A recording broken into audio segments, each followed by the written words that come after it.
I used to be very sad.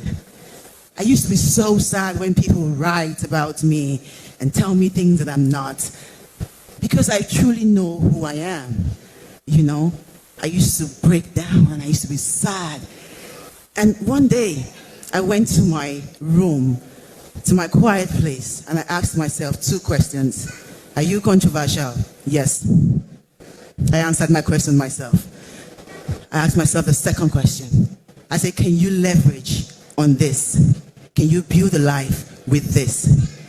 And I said to myself, yes. Because there's something controversy does, whether good or bad. It makes or it breaks you. But only you, I repeat, only you have the power to dictate whether it will make you or it will break you. You see, for years, I let it break me. For years, I let it break me. I'll stand here and say the only problem I have with controversy is because people are not using it to their own advantage. That's the only reason. That's the only ill thing I can say about controversy. I didn't use controversy to my advantage for a very long time. Every time a dog backed at me, I backed back. Because come controversy comes pain. And pain is a teacher of so many lessons. It's left for you to know what you want to take out of it. It's left for you to know what you want to keep. I call that constructive criticism, which I am the author of that book when it comes to myself. I was saying something, that for years I let controversy break me because I was not using it. Every time someone said a negative thing about me, I went home and I absorbed it. I never knew what to do with it. I was stagnant. I only knew I had a lion heart. I only knew I was strong. I only knew whatever you say could never break me.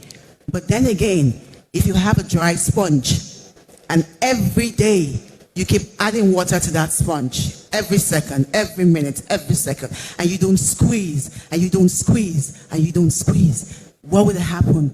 You would have an overflow of your sponge and water. That was who I was. I let the negativity get to me so much that I became what people thought I was. If you called me a fool, I'll act a fool for you, and God knows I'm gonna act a fool. If you called me a dog, I will bark so loud that you would know a dog got in here. That was pain. I was in pain. I just needed you to understand that you were hurting me, but you didn't. And one day, I was in my room and I was so tired. And God knows I was so tired.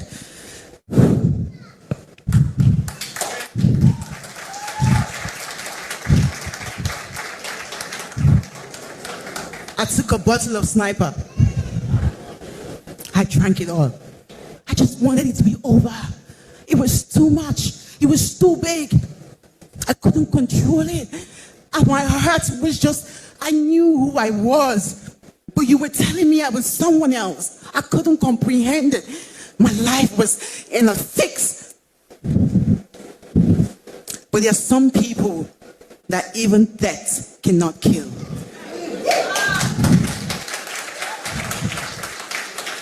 I was told not to talk about God on this platform, but I'm sorry, sir. There is no way you can take away me from Jesus did it. I took the poison and I waited. I kept waiting for what would happen. And something happened right there and then. I saw my life. I saw things that I wanted to do.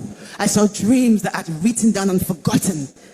I saw passion that I had for so many things, especially for helping people. And I said to myself, girl, you were crazy. Girl, you were crazy. Because in the midst of all these things, I was a philanthropist. I was a giver. I was a radical giver. I had children who went to school. I had over 3,000 children every year who went to school because of my sake. And I said to myself, you're letting 3,000 people down. Who's going to pay their fees? Who's going to help them now? And in that instance, Jesus spoke to me. And he said something, I'll give you a second chance. And he did give me a second chance. And when I got up from that place, I knew that waiting not kill you, you better run. Yeah. I said to use everything you threw at me, every stone that you threw at me. I stacked it up. I went back to school. I went to training school. I went to leadership school. I did more philanthropy. And guess what? Someday, the president recognized me. And today, I'm the director of Social and Empowerment, CYMS, Committee of Youth on Mobilization and Sensitization. I used to be that girl that everybody said she would never be anything. She would never amount to nothing. But who says you are my creator? Who says you are going to dictate my life for me? The reason I'm able to stand here and talk to you is because I think in my own little way, I have mastered the act of pain and controversy. And I've just not mastered it. I have mastered it and used it for my own advantage. Today, I go into my DM and I see millions, and I'm not joking, my messages, my emails, my DMs. Everybody wants to be like me. Everybody wants to be like me. Everybody wants to be strong like Tonto, but nobody wants to know the story. So today, I'm here to tell you that controversy and conflict is a way of life. It can happen to anybody. You can be a housewife that has never seen the forefront of your door before, but you still have a controversial situation in your home. Controversy is not tagged to one person or a tribe. Controversy can happen to any human, but it is what you make out of that situation that matters. I didn't decide to stay down. I decided to pick myself up. I decided that I was going to be something. I was going to make it. I knew that someday, if not all, but half of the people who made me drink a sniper will sit down and listen to me. And I know that's happening.